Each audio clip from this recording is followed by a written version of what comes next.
I just got a CGC return back of 37 cards worth over $6,000. Let's go through it. This submission is going to get crazier and crazier as we go through it, but first we're going to start with some ultra modern cards that I sent in from my recent Scarlet Violet EX box break, and of course a special delivery Charizard. So this one got the 9. I was a little worried that it had like a little lip or something on one of the corners, so I wanted to send it to CGC, but I must have been wrong because it pulled the mint 9. Going into Scarlet Violet EX, we have an Arcanine EX. This is the new Terra EX cards that are going to be in there. This isn't a particularly expensive card, but we did get the Pristine 10 and it's Arcanine, so it's pretty cool. Now I did pull both waifu chases from both boxes, so we got the Penny and this one got the Pristine 10 because the centering is actually really nice. The next card you'll see got the 9.5, unfortunately, because it was a little off center left to right, but it still got the 9.5 and it's a Miriam. Both of these cards are probably worth like a couple $100 right now because for some reason in Japan the waifus stonk. Now we're getting into the cards that I sent from the $10,000 collection. CGC was lightning fast and sent these back in 4 days. So all these cards are for sale on my eBay right now if you're interested. Let's first start with some non-holo rares from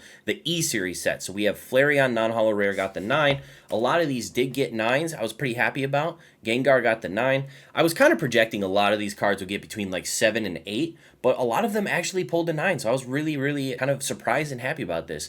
The Mewtwo got a 9. Such a great artwork there. This one, the Christopher Rush Mewtwo from Legendary Collection, got the 9 as well. Very cool card. I wish that was reverse holo, but you know what? We got to choose our battles. We got the Charizard from Expedition. I love this artwork. The reverse holo is super stonkage, but this one is super cool as well. This one also got the mint 9. We have the Lava theme deck from Legendary Collection Charizard. This is a reprint of the base set Charizard, but it's non-holo. This one got an 8.5 though. We've got the reverse holos now from the E series sets that I got in this collection. We got the Blastoise, got a 9. We also got the Arcanine, which got the 8.5. Best Boy Arcanine. We also got the Alakazam, another great artwork. The Kadabra in this line in this set is really cool artwork in my opinion. But yeah, 8.5. And we got another 9, the Poliwrath, the little claymation Poliwrath, very cool. And last but not least, another claymation card. We got the Raichu in a reverse, mint 9. Moving on from those, we have some WotC holos. We got Blastoise. Look at that fat swirl over there on the left. This got the 8.5. I was thinking this would get between like a 7 and an 8, and it pulled the 8.5, so that's pretty awesome. We also have the Sabrina's Gengar. The Japanese version of this is considered a ban card, I think, even though they just kind of changed the artwork a little bit to remove how easy it is to see the tombstones in the back. You can still kind of see them, but it's not as easy as the Japanese. Next up, we have the Suicune from Neo Revelation. One of Suicune's best artworks in my opinion. Absolutely badass. We're going to see an even more badass Suicune later on in this video. Next up, we have some EX series holos and reverse holos. We have a reverse holo Dark Tyranitar. Love the reverse holo pattern with all the little energies, and the stamp is so cool. We have a Dark Tyranitar.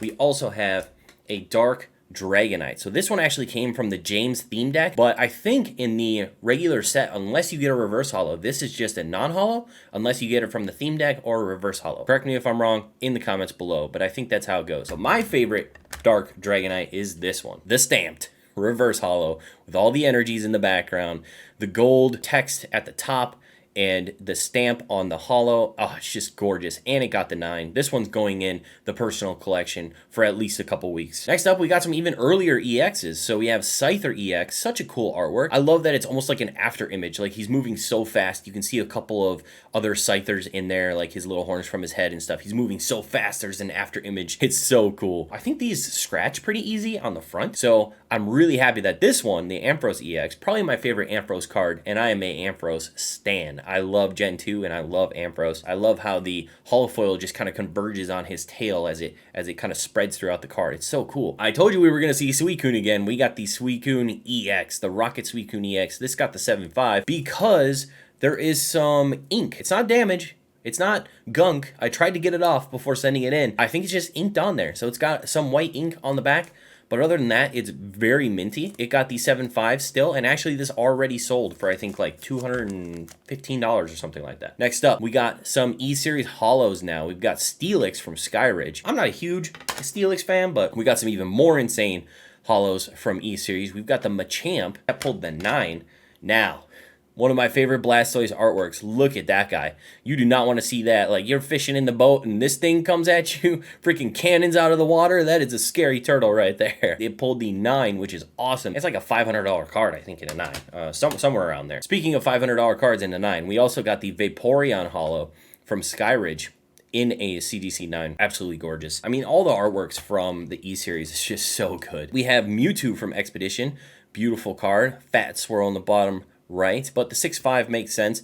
It's got a lot of edge wear and stuff, so 6.5 is definitely appropriate. Now, the big cards. The cards that I have never seen in person before, and now that I have, I am in love with them. I was in love with them before, but I'm even in more love with them now. We have some reverse holos from the Legendary Collection. Oh, so freaking awesome. I love the firework pattern on these cards. We've got Magikarp reverse holo. This one actually has already sold, as well as the Gyarados, both getting an 8.5. This one also already sold, but they just look so gorgeous. Moving in to Ninetales. Unfortunately, there wasn't a Charizard reverse holo in the collection, but you know what? I'm pretty happy with the reverse holos I did get in the collection.